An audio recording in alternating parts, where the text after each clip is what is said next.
Hello, friends. Welcome to another episode of the Trevor Ohlsen Show, episode number 60. Pour me a drink, laddie. I'm getting the shakes. No, 64, episode number 64 on Wednesday, May 26th, moving into the month of June at a steady and speedy pace. 2021, I am your host for the day, the afternoon, the night, the evening, the moment. Trevor Ohlsen, good to be here. It's a pleasure. What is going on today? What is cracking? I watched a video earlier today so I used to be really into Halo 1, 2, and 3 in particular. I stopped playing video games after that, but I watched a video. It was on YouTube. It came up in my recommended, because YouTube just recommends nonsense for us to just get sucked into, like this video. Perhaps I'm part of the process. I'm part of the process. I also happen to be in your recommended feed. Hopefully. Let's hope so. But I used to play Halo all the time, and it said something along the lines of, the title was when you haven't stopped playing Halo 3 since 2007, and the video was uploaded like a month ago, and this dude was just destroying everybody. But it made me realize how much I loved Halo 1, 2, and 3. And it's probably a good thing that I got rid of my Xbox. I gave away, a few years ago, I gave away my Xbox 360 and all of the video games I had. Hundreds of dollars worth of games, people. And I gave him to my cousin, who's a real gamer, and I gave it to him, and he just told me what he was going to do with them. He was like, "Hey, just so you know, I'm not going to keep these. I'm going to, trade them in at what's it called? GameStop. I'm going to trade them in at GameStop so that I can get more shit." And I was like, "That's fine." So I got rid of all of it, and there are days when it's not often. And it's quite rare, especially now at this point. But there are just days when I just get an itch to play video games. But I'm not a gamer in the sense that I want to constantly be playing new games and trying new games. Like my cousin Eric, he is the biggest gamer I know. And he appreciates aspects of video games that I don't even think of. And he's willing, and he's really open to trying any video game. And he likes old-fashioned pixelated looking games, and he likes the new, incredibly incredible high resolution games as well. He really does like them all. Whereas whenever I get an itch to play video games, I get an itch to play two games. I get Halo 1, 2, and 3, and Grand Theft Auto 5 in particular. Those are the only games I want to play. In college, I used to play Grand Theft Auto 5 with all of the dudes I was hanging out with at the time, who we would get together, and it wasn't frequently, but it was maybe, we just did it a handful of times, but we'd get together on like a Friday night, all of us, and we'd hang out, and we'd basically, since Grand Theft Auto 5 is just a one-player game, we would just cause as much chaos, so just murder as many civilians as possible, but until the police came, and then we would just try to kill as many police officers in the video game. I know there's a lot of cultural issues right now around police, but this is in the video game. We'd just kill everybody and everything in sight, and we'd see how long we could last, and sometimes we'd outrun the helicopters. Sometimes, what is it, like level 5 stars or something like that? I don't know. I don't remember. Where it'd be, we would try to get in as much trouble as possible, where essentially the military is coming after us, and then we would try to evade and escape. And it was so fun. Like, that game is so fun. And it's really funny how deep people get into video games, especially, like, for example, in Red Dead Redemption, my cousin he was telling me, like, yeah, it's like you can it's just like real life, like there's no rushing anywhere, like you have to ride a horse, and like things take time, and you can fish, and you can walk through the grass, and you can feel it and all this stuff. And I was like, yeah, dude, that's real life. Like, we've got all that with life. So it's interesting how we tend to retreat into the virtual realm, and we find it, maybe we just find it as maybe it's a distraction for us due to sometimes life is hard, and sometimes we feel like distracting ourselves from it, or not experiencing it, or entering into fantasy, or ignoring problems, or whatever it may be. It's very easy to be like, screw this, I'm just going to start playing a video game. And then you get lost in the game. And then you're playing online with people. So you think you have friendships with these people, these faceless people you don't know. And I got nothing against video games. But for me personally, I got rid of them because I think they can be a tremendous waste of time. Just like Netflix can be a tremendous waste of time. Just like all of these easy things that we've come to love they can devolve into tremendous wastes of time. And this is, I have Netflix, and I watch it maybe a few times a week, a few episodes here and there. I'm watching The Blacklist. The Blacklist is easy. It's so simplistic. It's interesting, and it's not. It leaves me. It's like, oh yeah, it's just like a kind of a crime show, but I love the main character, Raymond Reddington, and just the way he talks and just how much of a badass he is. But like, even with other shows, like I watched the Ted Bundy tapes, which was great, very well done. But you just remember, it's like, man, like all these women died, and there's a heaviness to it. And even the show Blacklist, I think it's one of the best. I think it's one of the most creative and well done shows on Netflix ever. But I can only watch so much of it at a time because it always leaves me with this horrible feeling in my belly, in my gut, like, oh my God. 'Cause typically it's taking place in the future with some sort of technological problems going on, to say the least. And it's like, man, this maybe could like really happen someday. And so it always leaves me with a bad feeling. And Blacklist is just easy.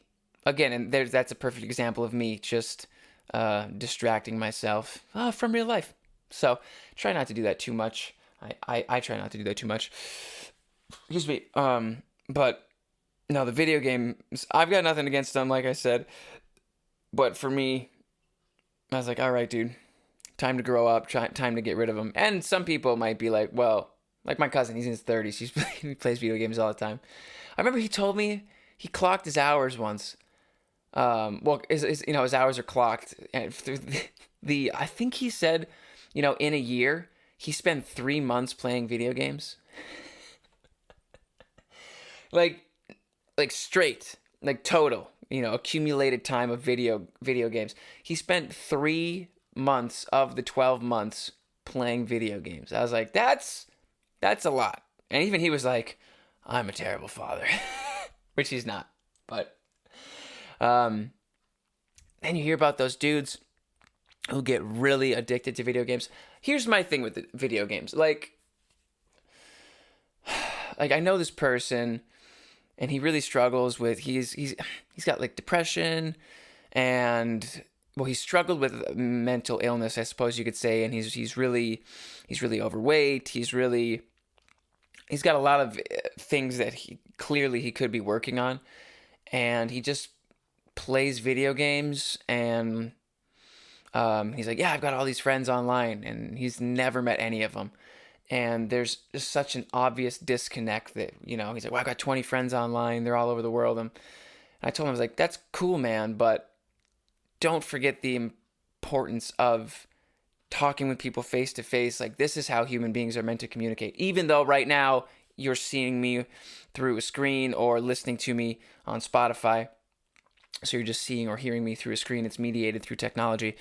Even this, it's unedited, just communication. But obviously, in person, face to face communication, preferably with no agenda, just directly and openly and honestly expressing and communicating with each other. Like that's how human beings are meant to communicate. And when we get lost in the internet, in video games, in the virtual universe, it's obvious we're not designed to live that way, because I think it's pretty obvious. Like we are designed to be physical beings. We are designed for rigorous physical tasks. That's how our ancestors, everything was difficult up to very recent. We are growing up in soft times, friends. Even though there's so much chaos in the world, and there always will be, and there always has been. For the most part, the majority of you listening, and I imagine almost all of you, if not all of you, have food, water, and shelter, and you're doing fine. That doesn't mean that life is easy, not per se, but there's this quote. I have to read it to you guys. It's one of my favorite quotes. I was actually just discussing it the other weekend with my cousin. Let's see. So, get this. Okay. Quote, "For when all combine in every way to make everything easier, there remains only one possible danger, namely that the ease will become so great that it becomes altogether too great. Then there's only one want left, although it is not yet a felt want, when people will want difficulty." And I really think we're at a point in time in history where that is true, where everything has combined, everything is combined in every way to make everything easier. There remains only one danger, that namely ease will become so great that it becomes altogether too great. And then there's only one want left, although it is not yet a felt want, the want of difficulty. And I truly do believe we're at that point in history, because along with the Industrial Revolution and then everything leading up to it, I'm not going to pretend like I know all my history, because I don't, but we've human beings, we've just been striving to make everything easier for ourselves, easier, and now we are at a point in history where things are easy. Like, we've got saran wrapped meat a few miles away in a grocery store. We've got all the food we need. We just got to earn some money and buy it. And typically, it's not. We can all go get jobs. We can all work. We can all earn money. So, I mean, especially in America.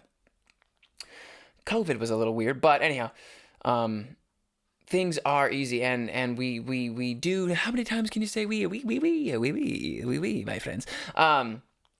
We do need difficulty, and I know I've talked about this before. Sound like a broken record, but for me, that's where physical exertion and rigorous exercise comes in. It's our biology. We have ancient biological drives and requirements that need to be met. We have needs. We have needs that need to be met, both physical, sexual, emotional, spiritual, religious, whatever it may be. Why did I lose the video again? This happened last week. And I made sure that my phone was clear before. Son of a bitch. Hold on. Is it clear or not clear? This is preposterous. What is my phone? Too filled up with shit? God. Hold on. Let's check the storage here. About storage. Available. 584 megabytes. Huh. I suppose that's. Let's see. Oh God. I guess that is a little small. Usually it's been good. Sorry, friends. But don't worry. I'll be back here in a second. All right. Every fucking time. God. All right. Get this shit set up. Just want to do a podcast. All right. Focus in on my face. Come on. Work. There we go. I'm going to change that. There we go. Maybe it shouldn't be. We'll try this. If it goes out again. Oh, yeah. It's you motherfucker. Oh. All right. Well, there's going to be no video now for the next 15 minutes. Let's see. Unless I manage this. Yeah, I'm not going to be able to manage this right now without interrupting the podcast, clearly, as I'm interrupting the podcast right now. Oh, yeah, 13 minutes of footage. That's nice. I don't even have any fucking videos on here. I've got pictures, because I'm a human being, and I want to take pictures. Document everything. All right. Well, I guess we'll just I could airdrop everything right now.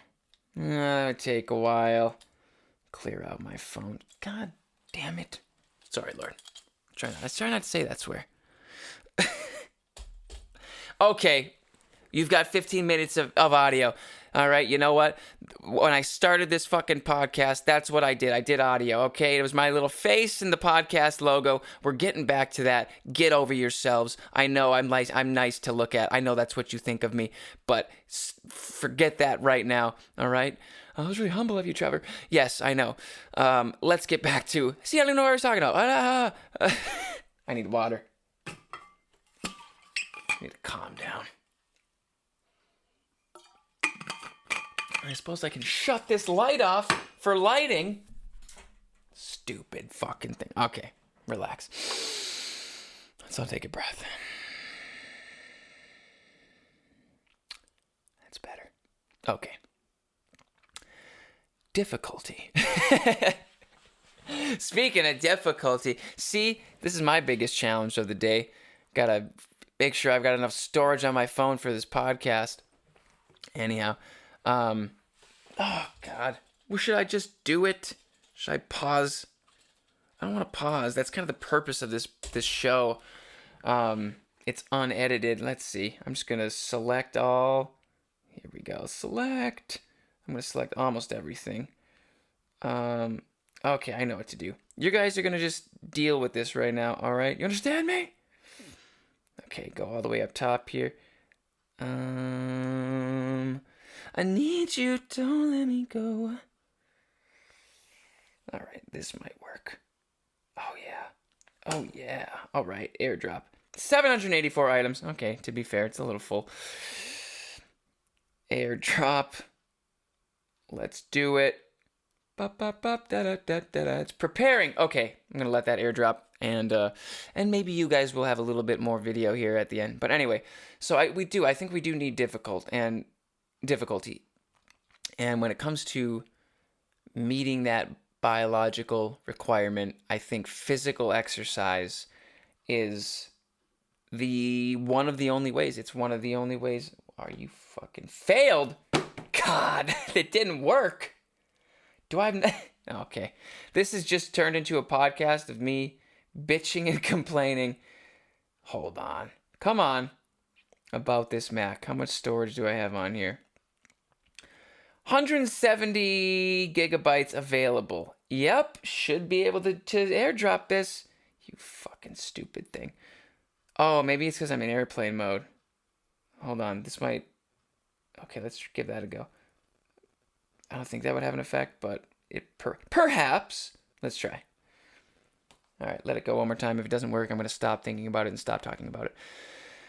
I have it on my laptop here. I have 1 terabyte of storage. I've got 170 gigabytes available. I've filled this thing up before, all the way up to the terabyte, but it's really only because, and it's almost everything is in Final Cut Pro, because it's not working. Fuck you, you stupid fucking thing. All right. I'll do that later. Putting these headphones back on so I can lock in. Great podcast, Trevor. Thanks, guys. Oh, I need to work out. I feel like I've been working out I've been working out almost a little too much. I feel like. Only because I was sick about 3 weeks ago, and I feel almost like I'm getting sick again. Like in 3 weeks. I'm not getting sick again, but I have a little phlegm in the old lungs, which isn't typical. And so, I don't know. But now this guy here in this podcast is off the rails. Off the fucking rails. Stupid thing. All right. Let's settle down. Let's relax a bit and just chill the fuck out. All right. So what we talk about today so far? Video games, seeking out difficult tasks through physical exercise. I do want to talk a little bit more about this book that I mentioned briefly, I think on Saturday, on Patreon. Which, if you'd like to sign up, head over to patreon.com/Trevor Ohlsen. We've got a podcast that don't get fucked up over there every Saturday. Just kidding. Sometimes I do get fucked up too. I'm almost done with this book called No More Mr. Nice Guy by Robert Glover. And I did discuss it briefly, and I'm just about finished with it. And I really, really have liked it. It's written for men, although no, he says it right in the beginning. Like, this book is unashamedly written for men. And this book is really about masculinity and really reclaiming your masculinity and not repressing your life energy. And it's about getting what you want in life and in love and in sex. And and it talks about these things in a very serious way, which is really quite refreshing, because we don't, as a culture, we have a tendency, there's a lot of shame. There's a lot of shame around sex and, let's say, pornography and compulsive sexual behaviors, hidden compulsive sexual behaviors, whatever it may be. And I just really, really got a lot out of what he said, particularly in chapter 10, which was all about sex. But he really, for me, he discussed sex in a way I had never thought of. And I'll share some of the points. I'm a note taker, and I'm going to just share some of the notes with you guys here that I took. I've taken 109 notes from this book. It's a lot. Sometimes I feel like I don't get anything out of books. This one I've gotten a lot out of. Let's see here. Let's talk about sex for a minute. Let's try to talk about it seriously. So, let's see. Well, first, I like this idea of to stop engaging in hidden compulsive sexual behavior. So this could be unhealthy forms of masturbation, or watching pornography, or like chat rooms, or like what he calls them 900 numbers. I don't know if is that still a thing. The book was written like 2003, but phone sex numbers and things like that. I like that idea. Stop engaging in these hidden compulsive sexual behaviors. And so that seems obvious, but just for him to say that outright, it's like, oh yeah. I also like this idea too. Don't settle for bad sex. And he says he calls people nice guys. The book is called No More Mr. Nice Guy. And so that's sort of the moniker he's given the reader. And he says, recovering nice guys, can have better sex by not settling for bad sex. And he says a lot of nice guys, it's like they'll take the scraps that are thrown at them, maybe their partner's really sexually unavailable, and it's like they're really trying to please their partner, and they're not focused on their own needs. And he really stresses that we need, as men, to focus on and meet our own needs in life, sexual and other needs as well, and it's our sole responsibility. And then he gets into, which I really found quite refreshing, he talks about healthy masturbation. And this podcast really changed subject wise. Video games to sex, healthy masturbation. And I had never even heard this topic discussed in this way, and he just does it very openly, as a man should. And healthy masturbation, he describes as, let me find it. With some practicing healthy masturbation means not watching pornography, not fantasizing or distracting yourself from any shame or fear you might have, but to simply focus on sexually pleasing yourself and to focusing on what feels good. It's about expressing sole responsibility for one's own sexual pleasure and expression. So I really like that idea. He also says that healthy masturbation is not orgasm or goal-oriented. He says pay attention to any distress, which that caught me off guard, because it was sex too. I've really made sex, I think a lot of us make sex very goal-oriented and orgasm-focused. Like, all right, I have to pleasure my partner, and she has to have an orgasm, or 2 or 3, and then I have to have an orgasm too, and then we've met our goal, and we've met the agenda, so to speak. But he says that even with sex, and I'll get more into that here in a second, but he says healthy masturbation is not orgasm or goal oriented as well. And he says pay attention to any distractions that come up or loss of physical feeling. I don't know, like what, you cranking your wank too hard? I don't know. Look at yourself and feel you. Look at your cock. No, look at yourself and feel yourself and find out what feels good without the use of pornography or fantasy. And even just discussing this with you guys right now, I feel, admittedly a little uncomfortable just because, but it's just about, like truly looking at yourself and feeling yourself and understanding that that's natural without the use of pornography or fantasy or being ashamed or afraid of what you're doing. And there's a lot of shame and fear around sex. And I've had a lot, and I've discussed this briefly, usually in a comical manner, of how I had a lot of sexual insecurities when I was younger, and it took me a while to work through those. And so I resonated with a lot of the things he said. Let's see. And so he also describes what good sex is to him, and I really like it. So here's the exact quote. So, good sex consists of two people taking full responsibility for meeting their own needs. It has no goal. It is free of agendas and expectations.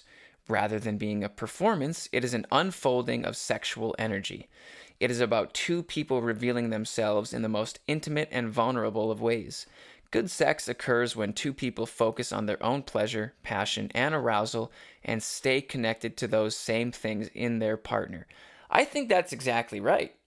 Like I was driving, I was in Escanaba the other day for the personal training gig I do.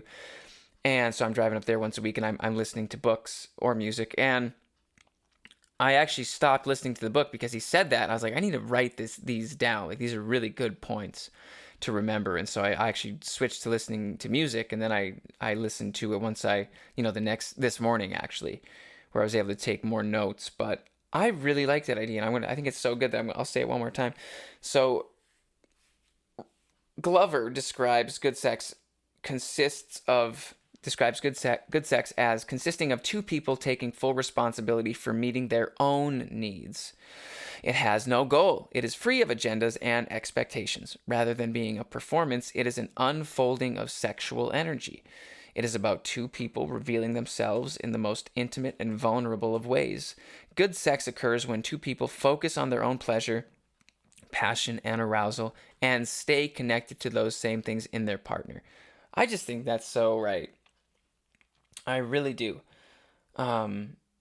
I like that. I like that a lot. I really don't see, and I think, I've not been looking at it that way. I have a tendency, and I think a lot of us do, we want to please our partner, and then we meet our own needs secondarily.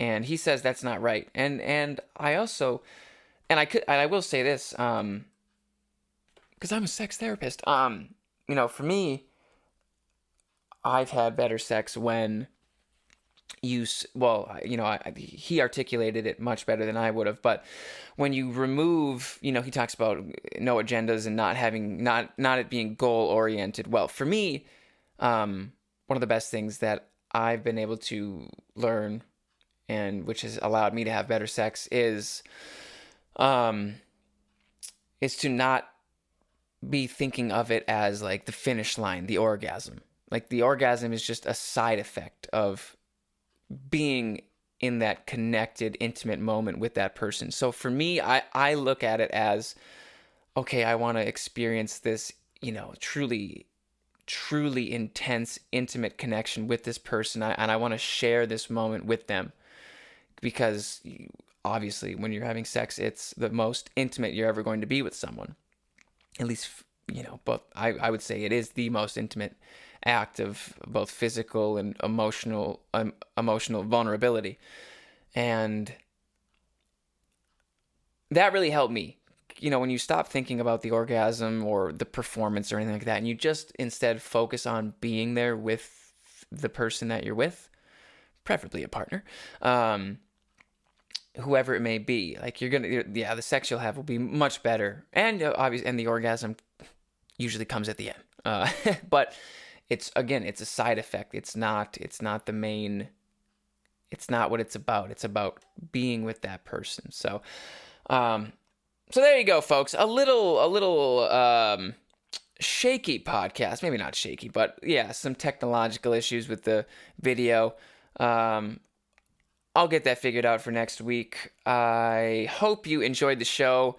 Video games, discipline and physical exertion, and then a very serious discussion about healthy sex and healthy masturbation. I do recommend the book, especially for dudes. No More Mr. Nice Guy, Dr. Glover. I think a lot of us are subconsciously engaging in acts that we subconsciously... What? How can I articulate this? I think a lot of us have an unconscious... shit! I think we have a lot of shame and fear that we aren't even aware of with regards to sexuality. There we go. Got it out. Also, don't forget to do that. Pull out. Also, wear a condom. Probably should do that. Anyhow. All right, friends. Until Saturday on Patreon at patreon.com/Trevor Ohlsen, and then again next Wednesday. Thanks for tuning in, sticking around throughout the, especially if you're listening on YouTube. You transition to the old audio version and on Spotify as well, and anywhere else you guys are listening to this. So keep doing your thing, keep moving forward, push through, and be sure to have don't stop settling for bad sex. All right, good sex only, healthy masturbation, and we'll see you next week.